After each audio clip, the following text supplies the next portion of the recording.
살리는 복음, 살리는 복음 예수는 그리스도. 오늘은 창세기의 예수 그리스도 192번째 에브라임과 므낫세를 축복한 야곱에 관한 말씀으로 첫 번째 말씀을 드리도록 하겠습니다. 우리나라 어떤 부자가 가정에서 아버지가 죽어가면서 마지막 재산 분배에 대한 유언을 하게 되었습니다.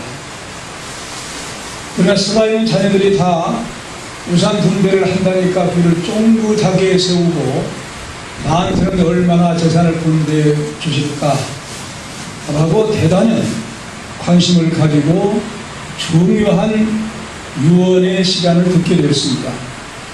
아버지 입으로부터 장자부터 막내 이르기까지 점점 큰아들은 얼마를, 무엇을 얼마를, 또 큰딸에게는 무엇을 얼마를 하면서 계속 진행하게 되었습니다.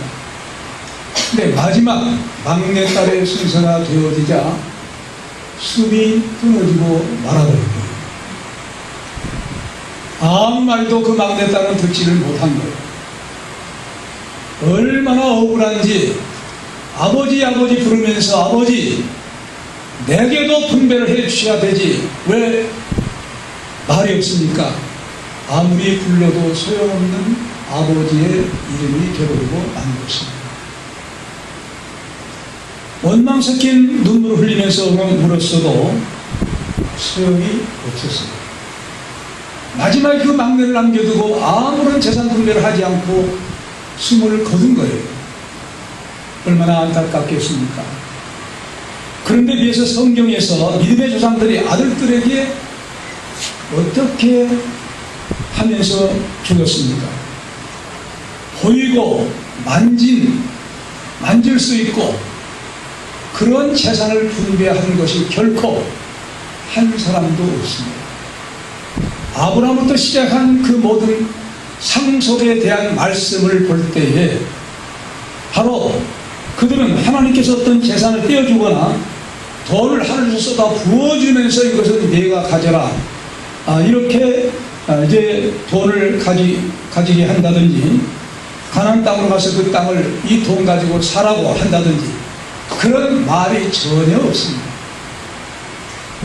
바로 그냥 아브라함에게 하나님께서 말씀만 하신 거예요. 처음부터. 또한 그 아브라함의 아들 이삭 역시 상속 재산을 받을 때 이삭에게도 하나님께서 언약만 하신 거예요. 그리고 이삭 또한 그의 아들 야곱에게 상속 재산을 언급할 때에 축복 기도만 해준 것뿐이었습니다. 이 땅에서 보이고 가지고 있는 어떤 양이나 짐승 한 마리도 이건 내가 가져라 한 말이 없어요. 그냥 야곱에게 별미를 가져오니까 축복 기도만 해준 것뿐이에요. 오히려 지금 이삭이 들고 있는 모든 재산들은 나중에 들어온 큰아들 에서가 다 차지하지 않게 되었을까요? 왜냐하면 호를 당시 야곱은 형 에서를 피해서 외삼촌 하랑으로 피난해버렸기 때문입니다. 그러므로 이제 야곱은 전혀 재산을 아버지께 상속받은 것이 축복 기도밖에 없어요. 근데 지금 어떤 시간이 됩니까? 요셉과 그의 아들에게 상속해 주려고 하는 시간이 된 것입니다. 하나님께 감사하며 축복하는 이스라엘 우리가 8절로 10절 읽어보겠습니다. 읽읍시다. 이스라엘이 요셉의 아들들을 보고 하루에 이들은 누구냐? 요셉이 그 아들에게 고하되 하나님이 여기서 내게 해주신 아들이니라. 아비가 하루에 그들을 이끌어 내 앞으로 나오라. 내가 그들에게 축복하리라. 이스라엘 눈이 나이로 인하여 어두워서 보지 못하더라. 요셉의 두 아들을 이끌어 아비 앞으로 나아가니 이스라엘이 그들에게 입맞추고 그들을 안고 요셉에게 이르되 내가 내 얼굴을 보리라고는 끝까지 못하였더니 하나님이 내게 내 소생까지 보이셨도다. 아멘. 이 원문을 다시 번역하면 8절 이스라엘이 요셉의 아들들을 보고 말하기를 이들이 누구냐? 9절 요셉이 그의 아버지께 말씀드리기를 이들은 하나님이 여기서 내게 주신 나의 아들들입니다. 그가 말하기를 자 그들을 내 앞으로 데리고 오라. 내가 그들에게 축복하리라. 10절 이스라엘이 연로하여 눈이 어두워서 볼 수가 없어서 요셉이 그들을 아버지 앞으로 이끌어가니 이스라엘이 그들에게 입맞추고 그들을 껴안고 11절 이스라엘이 요셉에게 말하기를 내가 너의 얼굴을 보리라 하고는 생각하지 못하였는데 보라 하나님이 내게 너의 자손까지 보이셨구나. 그런 말씀입니다. 여기서 바로 부모가 지어준 야곱이라는 이름을 사용하다가 하나님을 경배하며 축복하기 위해서는 이스라엘로 그 이름이 바꿔집니다. 요셉이 그의 아버지께서 병들었다는 전가를 받고 그냥 달려온 것이 아니라 두 아들을 대동하고 모든 초상 준비를 다 해가지고 찾아뵙게 되어서 아들들을 그의 아버지 이스라엘 앞에 정중하게 이제 땅에 엎드려서 절을 하도록 그렇게 예의를 갖추면서 아들을 소개한 것입니다. 그러니까 아들들을 가르쳐서 묻습니다. 바로 이들이 누구냐고 할 때 요셉은 아버지께 말씀드릴 이들은 하나님이 여기서 내게 주신 나의 아들들이라고 그렇게 말합니다. 참 이 말씀을 유의해서 보세요. 정말 보통 사람 같으면 그냥 뭐라고 할 수 있을까요? 제가 애굽에서 난 아들들입니다 이렇게 할 수가 있는 거예요. 근데 여기서 하나님이 이곳에서 나에게 주신 아들들이라는 거예요. 이 말씀에서 주체가 누굽니까? 요셉이에요? 하나님이에요? 하나님입니다. 하나님이에요. 문장으로 말하는 주어가 하나님이에요. 자기가 아니에요. 내가가 아니에요. 하나님이 나에게 이곳에 주신 아들들입니다. 어떤 차원에서 이런 말씀을 할 수 있었을까요? 바로 그는 특별한 일이 있었기 때문에 한 것이 그렇게 말 나올 수가 없습니다.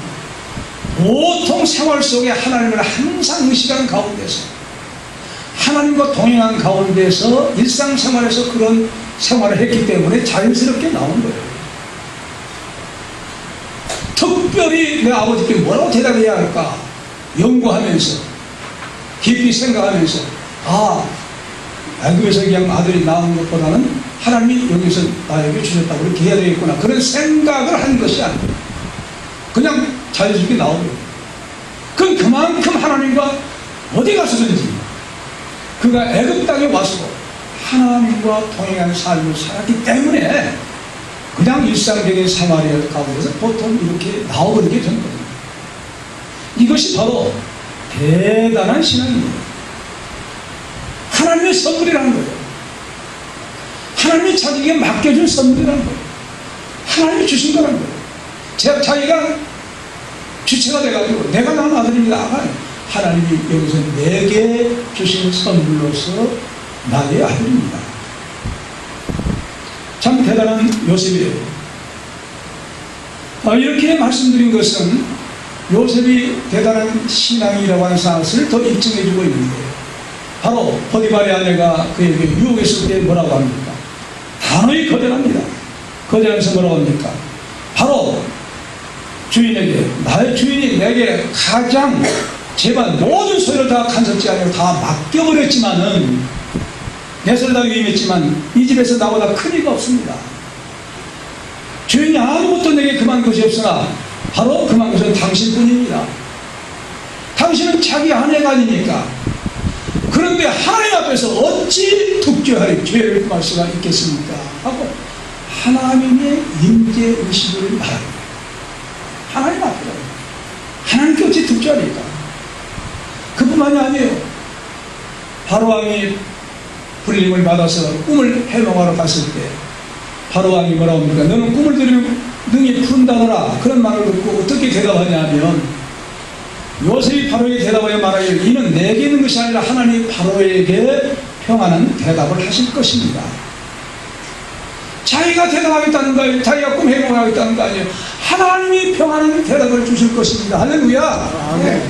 이것이 하나님을 가장 모든 삶 속에 제일로 삼고 대답합니다. 모든 게 하나님 하셨다는 거예요.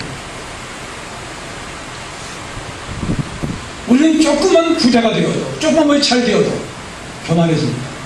왜? 자기가 잘해서 잘 된 것처럼 교만해요. 이것이 인간이에요. 그런데 요셉은 그렇지 않아요. 애굽에서 가장 높은 지위에 오른 거예요. 바로는 사실상 보수가 됩니다. 이름만 모든 실권을 요셉이 주고 있는 거예요. 그럼에도 불구하고 그는 겸손하고 하나님이 당신에게 바로에게 평안한 대답을 해주는 것입니다. 하나님이에요. 바로는 이방신을 섬기는 제사장들이 있는 그런 나라예요. 이방 신상들이 우글거리는 그런 나라예요. 그럼에도 불구하고 유일신 하나님을 확실하게 전가합니다. 바로에게 전가합니다. 하나님입니다. 그래서 원문이 보면은 그냥 하나님이 아니에요. 모든 사람들이 말하는 신이 그 하나님, 하일로이, 그 하나님이 바로에게 평안한 대답을 하실 것입니다. 이 생활은 항상 하나님 생활 속에서 하나님 임재 속에서 살고 있는 삶입니다. 바로 이런 삶이 성령 충만이에요. 늘 하나님이 함께해서 동행하신 그 의식 속의 삶.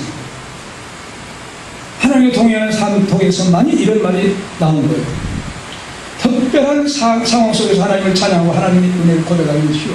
그러나 일상적인 생활에서 하나님을 찬양하고 하나님이 그냥 무엇이든지 먼저 하나님이 나온다고 하면서 이건 그렇게 신앙생활에 없이는 임재 생활 속에 신앙생활에 없이는 하기가 어렵습니다. 야곱 즉 이스라엘의 자랑스러운 아들 요셉에게 이런 하나님이 여기서 내게 주신 나의 아들이라고 말합니다. 이 신앙적인 고백을 들었을 때 그의 아버지가 얼마나 기뻐하겠으며 또한 하나님께서 다 보고 듣고 계시는 하나님이 얼마나 기뻐하셨을까.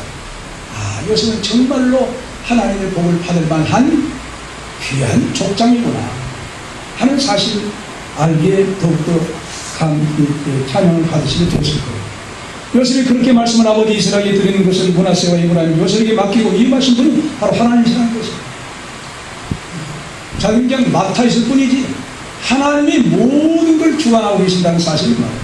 너무나 강조해서 그 말을 듣고 이제 이스라엘이 뭐라고 그러니까 요셉이 이르되 내가 네 얼굴을 보리라고는 뜻하지 아니하며 생각지도 못했는데 너를 볼 뿐 아니라 내 손자들까지 내 아들들까지 보게 하였으니 정말 하나님 앞에 너무 감사하다는 고백을 합니다. 하나님 내 소생까지 보여줬다는 거예요. 이미 이스라엘은 요셉을 잃어버린 것으로 이미 죽은 것으로 생각하고 이미 볼 수가 없다고 생각했어요. 근데 갑자기 요셉이 나타나게 된 것 하나님의 은혜라는 거예요. 그뿐만이 아니라 요셉의 아들들까지 자기 손자들까지 보게 되었으니 이 얼마나 하나님께서 대단한 하나님의 은혜로 이렇게 이루어진 것이 아니냐고요. 그래서 야곱이 뭐라고 합니까? 하나님이 내게 보이십니다. 하나님이 하셨다는 거예요. 할렐루야. 아멘. 모든 것을 하나님이 하셨다는 거예요.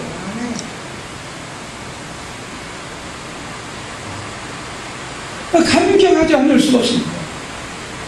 자, 그렇다고 우리는 어떻습니까? 원죄로 말미암아 그 원죄가 우리에게 들어온 또 자범죄로 말미암아 이미 이래서 2장에서는 뭐라고 합니까? 허물과 죄로 죽었던 우리를 살리셨다고 했습니다. 허물과 죄로 죽었던 우리를 살리셨습니까? 우리 역시 늘 모든 생활 속에서 하나님의 은혜에 감격하면서 감사하면서 생활해야 될 줄로 믿습니다. 하나님의 은혜로 살고 있어요. 그러나 세상 사람들은 몰라요. 하나님의 은혜는 일반적인 은혜가 있고 특별한 은혜가 있습니다. 일반적인 은혜가 뭡니까? 때를 따라 비를 내려주시고 햇볕을 주시고 날마다 공기를 주시고 일반적인 은혜예요. 모든 사람들이 이 은혜를 받지 않고 산 사람은 아무도 없어요. 그럼에도 불구하고 몰라요. 그냥 뭐라고 합니까? 자연의 때가 있어요. 하나님 아십니다. 하나님만이 스스로 계십니다. 스스로 작자는 하나님만이 사용할 수 있는 거예요. 하나님이 하셨다는 거예요. 그러므로 하나님이 우리에게 모든 은혜를 주신 것은 하나님이 하신 거예요. 생각해 보세요. 에베소 1장 3절에 찬송하려고 창세전 예수 그리스도 안에서 우리를 택하신 것 우리가 한 거예요. 하나님 일방적으로 우리에게 베푸신 구원 날마다 감사하면서 살 수 있기를 바랍니다. 이스라엘의 선자를 만나볼 수 있기를 너무나 감사해서 그들을 손을 들어 이제 그 끌어안는 거예요. 너무 기뻐서. 그리고 그들을 위해서 이제 그 앞에 할아버지께 절하게 합니다. 12절로 14절 읽읍시다. 시작.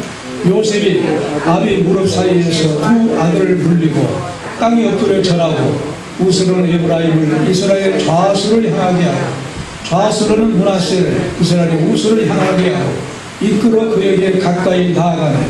이스라엘의 우수를 펴서 찾아 에브라임의 머리에 얹고 좌수를 펴서 므낫세의 머리에 얹으니 므낫세는 장자라도 팔을 어긋맞게 얹어더라. 이 원문을 다시 번역하면 12절. 요셉이 그의 무릎 사이에 두 아들을 이끌어와 땅에 엎드려 절하게 하고 13절. 요셉이 그들을 데리고 와 그의 오른손으로는 에프라임을 이스라엘의 왼손을 향하게 하고 그의 왼손은 므낫세를 이스라엘의 오른손을 향하도록 그에게 가까이 가게 했습니다. 14절. 이스라엘이 그의 오른손을 펴서 동생인 에프라임의 머리에 얹고 그의 왼손을 므낫세의 머리에 얹으니 므낫세는 장자임에도 그가 그의 손을 어긋나게 얹었습니다. 그런 말입니다. 이제 아버지 앞에 요셉이 두 아들을 데리고 그들에게 아버지로부터 축복 기도를 받기 위해서 요셉에게는 왼쪽에 므낫세를 앉게 하고 아버지와 마주 앉습니다. 그리고 요셉에게 오른편에는 에브라임, 아버지께는 왼편이 되니까 그걸 들이민 거예요. 전하게 한 거예요. 그런데 그들에게 축복 기도를 하고 있는데 이스라엘, 자기 아버지가 요셉의 아들들에게 손을 그대로 내었으면 므낫세는 오른손으로 찾아 에브라임은 왼손으로 머리를 얹을 것인데 놀라운 행동을 한 거예요. 아버지가 손을 X자로 어긋맞게 해서 오른손을 찾아에게 가게 하고 왼손을 장자의 머리 위에 얹은 거예요. 이런 걸 보고 깜짝 놀란 겁니다.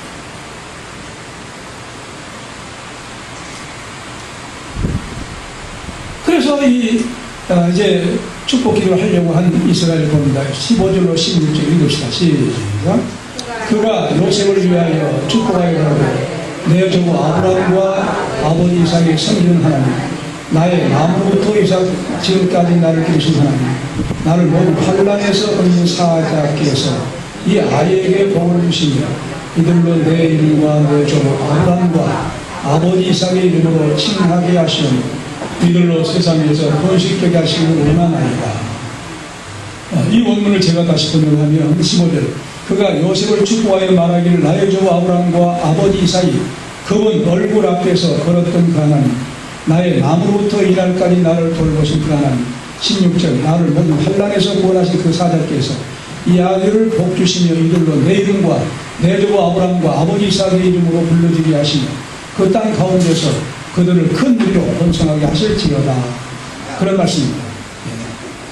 참 여기에서 이제 요셉을 이스라엘이 얼마나 사랑합니까? 12아들 가운데 가장 사랑하는 아들이 요셉이에요. 요셉은 정말로 흠이 없을 만큼 대단한 인물 잘생기고 인격 훌륭하고 신앙 너무 좋은 요셉입니다. 그가 그 아들들을 데리고 왔으니까 그의 아버지 야곱 이스라엘이 얼마나 기뻐서 기쁜 마음으로 그 자손들에게 하나님의 놀라운 축복을 계승하기 위해서 승계하는 계승 축복 기도를 하려고 한 겁니다. 그런데 여기에서 그냥 하나님이라고 한 것이 아니에요. 그 하나님이라고 해요.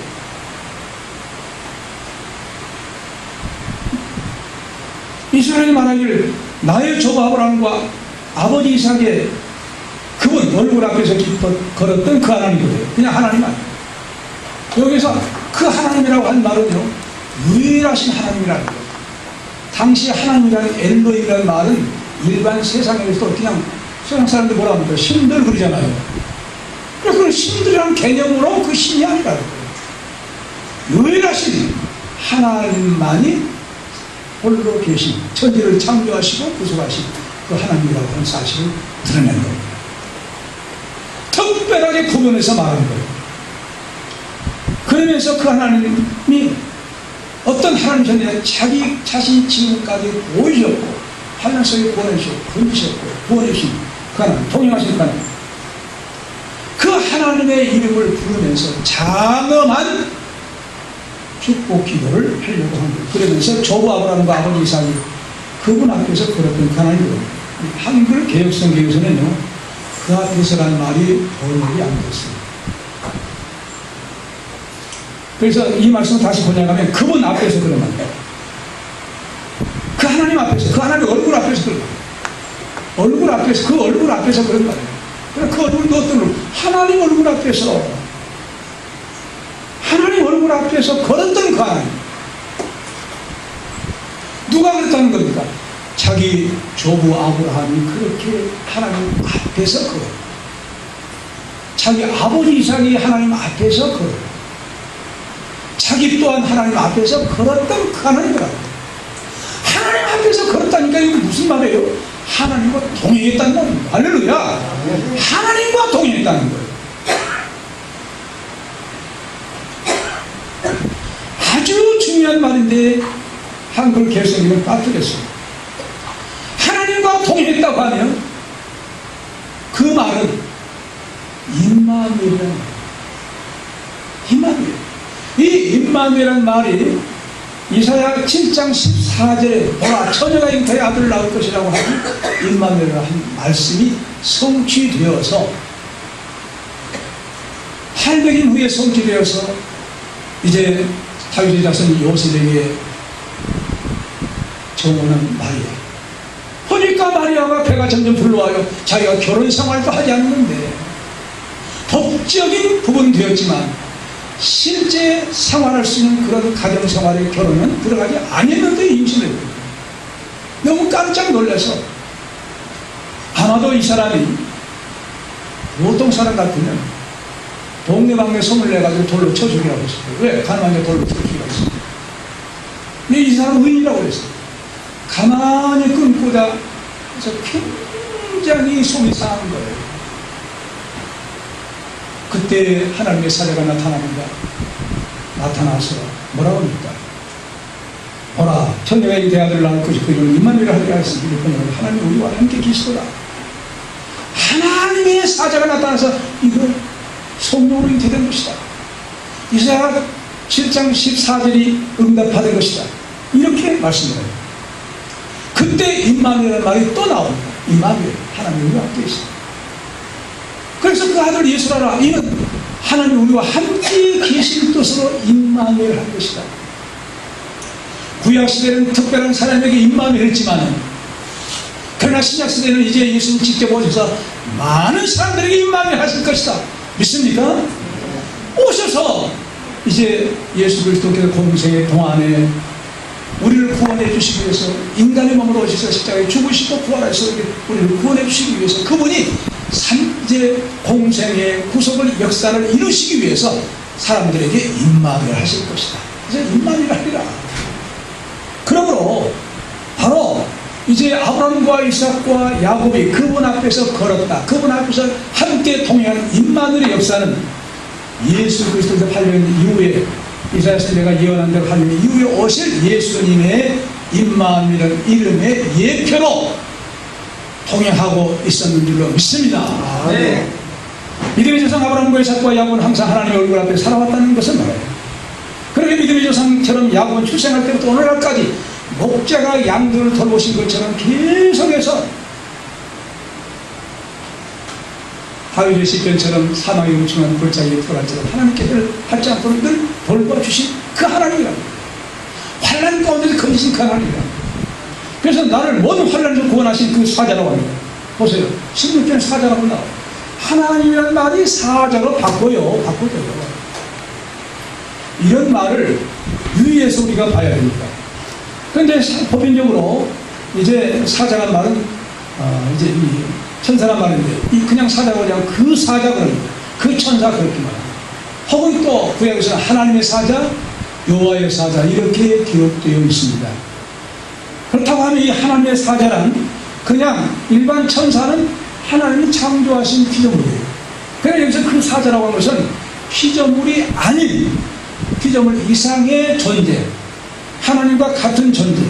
그래서 약복 강가에서 이제 이 야곱에게 하나님의 사자가 찾아옵니다. 씨름한 거예요. 씨름해서 하나님 너를 이제 야곱에 대한 이스라엘을 하라.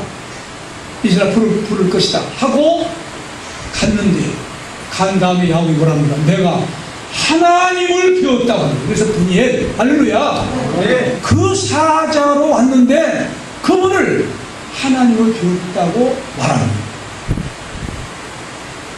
그래, 하나님 자신이란 거예요. 그렇게 그 환경을 지금 얘기하고 있는 거예요.